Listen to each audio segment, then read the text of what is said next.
Hello everyone, welcome back to another instalment of the Warwick F1 Show, and today is going to be a news episode, as I think it's been about a month since we've done one of these. There's been plenty of stuff going on in the F1 world, which we are going to update you about in this episode. I am once again joined by Will Kingswood and Chinmay, and the first topic, the kind of main one, I guess, which has been released very recently, which I think we were all kind of expecting was going to happen sooner or later, is that Bearman is going to be joining F1 permanently this time in 2025. He's going to be joining for Haas. He's going to be replacing Nico Hulkenberg, who, of course, has signed for Sauber in the preparation of it becoming Audi in 2026. And yeah, so obviously after his performance in Saudi Arabia for Ferrari, finishing P7 after he was drafted into that car since Carlos Sainz had appendicitis.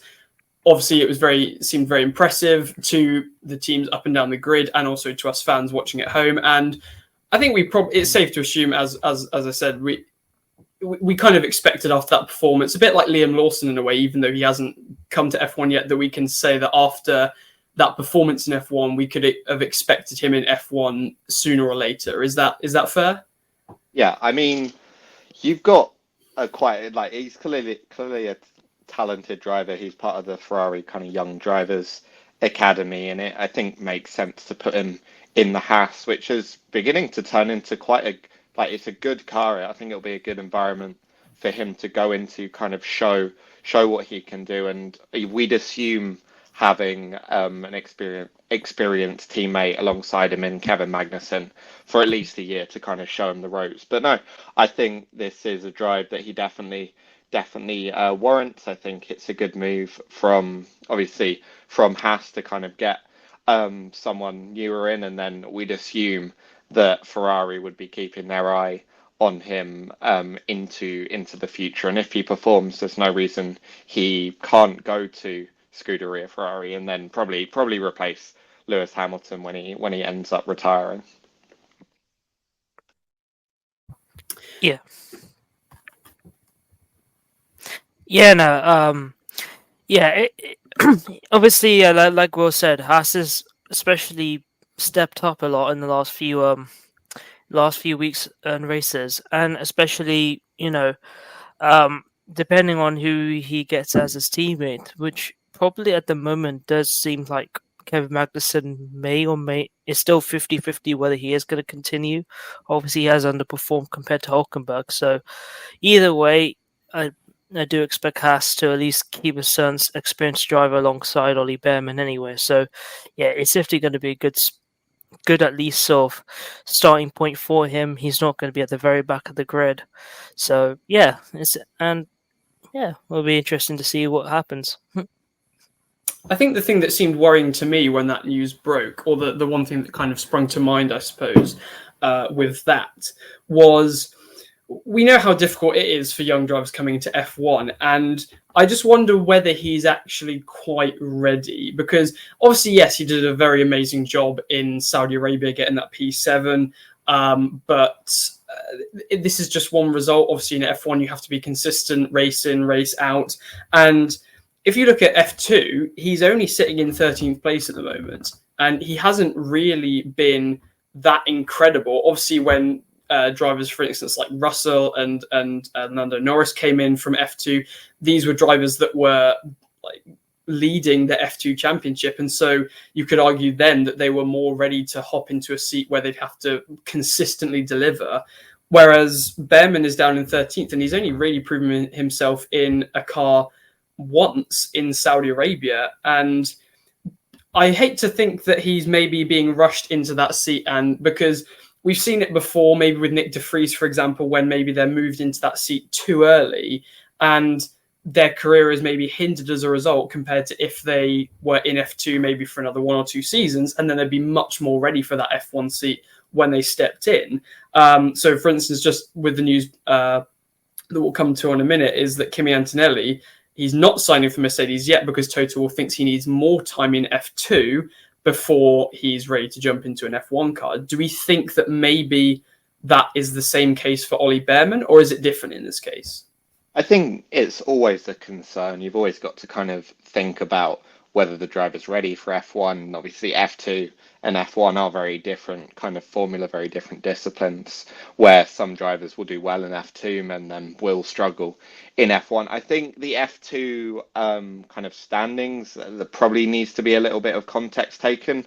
I think where it seems that Prema this year, the team that Bearman has been driving for, haven't brought a car or haven't made a car that is anywhere kind of close to what they've done in years gone by. Prema have always traditionally been a top team in F2, but that just hasn't translated this year. But you've got Bearman, you've got Antonelli.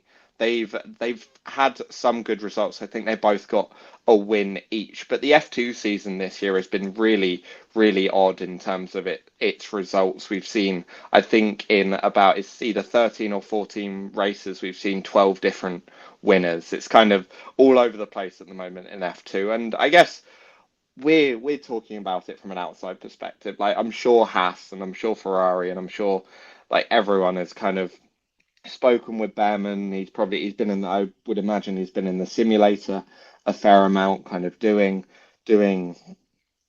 like simulator work, doing practice days, and like they're approaching it with far more information than we are. And I think like if they feel that Bearman is ready to do the job, and obviously he does have another few months to kind of show in F2 that he is a really good performer. But if they feel he can do the job, then I think there is I'd say there's less of a risk than there is for maybe a De Vries, because there is kind of that there are less options, I guess, for the Ferrari Driver Academy. It's very much Bearman, and then Bearman's very much at the top, and then there's not that many other names. So it is a risk, but I think bringing a driver in is always a risk. You never know if someone is going to succeed or not. And if they feel that Bearman is perhaps the next step along kind of in their driver development, then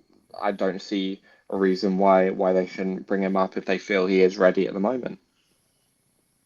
No, certainly. And I think Haas was probably the obvious team that we thought he would go to naturally. I guess if you're in the Ferrari Academy, then Haas being one of their kind of, I guess, a little bit of the equivalent of kind of what AlphaTauri and Toro Rosso was to Red Bull. It's that second team that can kind of, where you can have that maybe easier transition. And for Bearman, it probably feels like an absolute roller coaster of a ride. He's only been in F2 for his second season now. And from before that, he was moved up very quickly through different races. So I certainly hope it works out well for him in 2025 and he doesn't kind of like burn out in a way like we saw with Nick De Vries. And coming on to Kimi Antonelli as well, because obviously Toto Wolff said that maybe he has the progression to that seat very soon as the second Mercedes driver. Could you maybe see him going to like a Williams, for example? Obviously, a lot of people, I might be included in them, have been calling for Logan Sargent to be removed from that seat. So could you maybe see Kimi Antonelli going through the similar sort of process? Because it seems quite intense going from an F2 seat to a Mercedes seat. That's an absolutely ridiculous jump in kind of performance in a way. Yeah, I mean, what you've seen with Antonelli is a bit different, because I think that, this is his first season in F2, as far as I'm aware. He's still only 17. I don't think he turns 18 for another month or so. And obviously he is linked with that Mercedes seat. And we haven't seen a driver jump into a top car on their debut since Lewis Hamilton back in 2007. And it would be like, if you're in a Haas, if you're Bearman, if you're in a Haas, the onus on you is to kind of score points. Like, they want you to be performing maybe at the lower ends of 10th to 20th, and maybe if you can get a points at a few races. If you're at Mercedes, the expectations are totally different. You want to be scoring big points. You want to be on the podium. If possible, you do want to be getting those race wins as well. And this is where I think if they were to move Antonelli into the Mercedes straight away, I think there's a much greater risk than what you're seeing with Bearman and Haas. And I personally think that if they were to move him, it would probably go to the Williams, like inevitably probably replacing Logan Sargent. But the problem you've almost got at the moment is that Mercedes do have to fill that seat for 2025. They haven't got a driver that's kind of lined up for it. I mean, we've seen rumours of even Max Verstappen going to that Mercedes in 2025. I think they're kind of stuck at the moment, and it almost means that Antonelli might be promoted into that highly pressurized environment maybe before he's kind of ready for it. And it's just clear that Mercedes at the moment, like the seat's been open for now months, and they still haven't found a successor or a replacement for Lewis Hamilton. And it's clear they're taking their time, but at some point you do have to make a decision, and I do wonder kind of what that decision is going to be. Quick fire question, now that you've brought me onto it. You are only allowed to give me one name for this answer. Who drives alongside Russell next season? Just one name. Go for it, Will. I don't. I put you on the spot here. You know, I'm going to say... I might say Ocon. And that might be really the name out of nowhere. But it would... I haven't considered him, actually. That's fair enough. He does actually have the old links. Because he used to be the reserve for Mercedes as well. Yes, of course, when he was out for that season. Chinmay, same question. When he got booted out of Racing Point.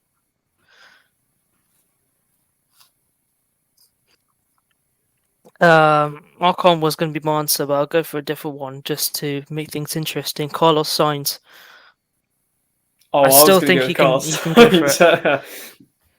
I think it'll be Carlos Sainz. I don't think it'll be Max Verstappen, and I think they will try and, like as we mentioned, avoid Kimi Antonelli at all costs. No, Max is not. Maybe go for someone. Anywhere. Maybe go for maybe go for an older driver that they can just have in reserve for a couple of years before getting Kimi Antonelli in.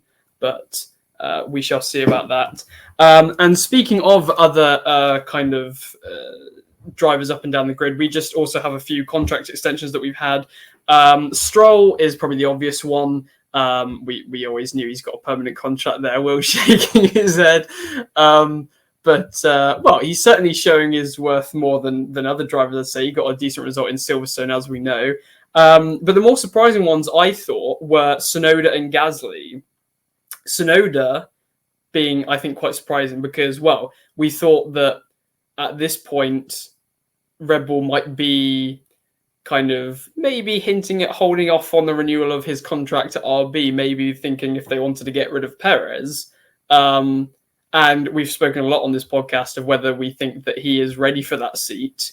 And also you think that Tsunoda might get impatient a little bit because, as we've mentioned, for that seat, it's kind of a seat that you know is like your preparation for the Red Bull seat in a way. And so, it was the reason that Daniel Ricciardo went into that seat. Clearly, they wanted to know if he was potentially going to go back as the second Red Bull driver. And do we not think Tsunoda's in that position in a way? I think that contract has terms and conditions in it that Tsunoda will perhaps be fine with. It's got a release clause. Well, it's not a release clause. I think especially because, and this is just rumours that have kind of been floating around the grid, that Perez's extension or contract comes with some conditions that he isn't currently meeting. Was this the 100 championship points that we were mentioning last week? Yes. So it's like the 100, allegedly, he's got to be within 100 points of Verstappen and or 5 places. He's currently, I think, 130 points off, roughly, and 5 places, which could very easily become 7 in about a race. I personally think Red Bull will be looking for an out on that, especially if Verstappen, if Verstappen continues to just dominate him, and in particular, if someone starts to close in on them for the Constructors' Championship, that's when I think Red Bull will start to think, is Perez what we need as a second driver? Is he doing what we require him to? And that's where I think you might see a Tsunoda contract have perhaps those conditions in it that says you'll be at RB for the next year, but if this happens, you're almost like you might be in that Red Bull. And I think that's why Tsunoda is probably stuck with the RB for the time being, because I think it's fair to say there's probably sharks or vultures circling on Sergio Perez, even with his contract extension, especially if these performances continue. And that's where you want to be lining up your shot. And I think Tsunoda's doing that at the moment. Well, certainly for listeners of this podcast, if you see Perez go out in Q1 and Tsunoda start violently celebrating, then take a note of that. That might be coming his way sometime soon, that Red Bull seat. We certainly think that if this kind of performances go on until the end of the season, then surely it's... I think they got rid of... Well, they binned off, I think it was Pierre Gasly for something similar, or maybe even less, from that second Red Bull seat halfway through the season. And yeah, again, we clearly know how impatient Red Bull are. Currently, there are still 71 points ahead of Ferrari. And in a way, they've been quite lucky, I think, for Red Bull that Mercedes are kind of back in that fight, because they're taking points away from McLaren and Ferrari, who were potentially the ones who are going to be chasing them down in the constructors. So I think they have got a bit of leeway so far, but still it's not good performances from Perez, and I'm sure he's under immense pressure at the moment to step it up.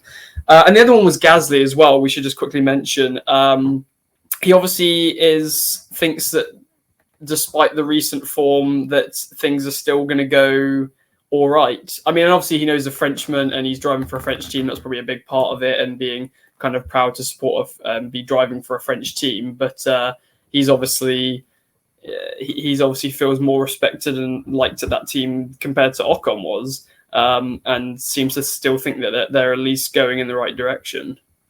I think if you're Gasly, where else do you go? Kind of thing. Like, we haven't even mentioned him for Mercedes. Yeah, but although he has re-signed his contract. Yeah. So if you're Gasly, obviously you've had a chance in a top team and it didn't work out back in 2019 for Red Bull. Alpine are still a good team. I know they're normally dysfunctional, but we've seen that car develop, and I think Gasly was on about a 4 or 5 point streak out of the last 6 or something. Before, obviously, he retired in Silverstone before the start of the race. But I think if you're Gasly, being a team leader at Alpine is probably the best option that you've got at the moment. There isn't really another place I could look at and say that would be better for Gasly. And like, he will be team leader. I would imagine it could be Jack Doohan coming in next year. Obviously, that second Alpine seat is now open with Ocon leaving the team.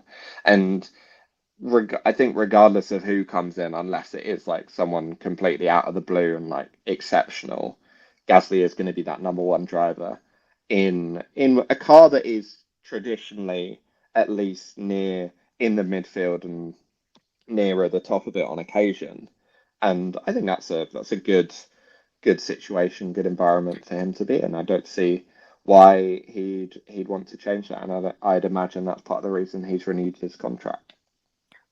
Yeah, I don't think Gasly would like to play second driver again, and considering the pressure that he went through, obviously in Red Bull, that probably would play a big factor, especially considering the only other second seat at the top of the grid right now, other than Red Bull, is who obviously want to take Gasly would be Mercedes, so I guess there's that history as well. And obviously, side note, you did mention Jack Doohan.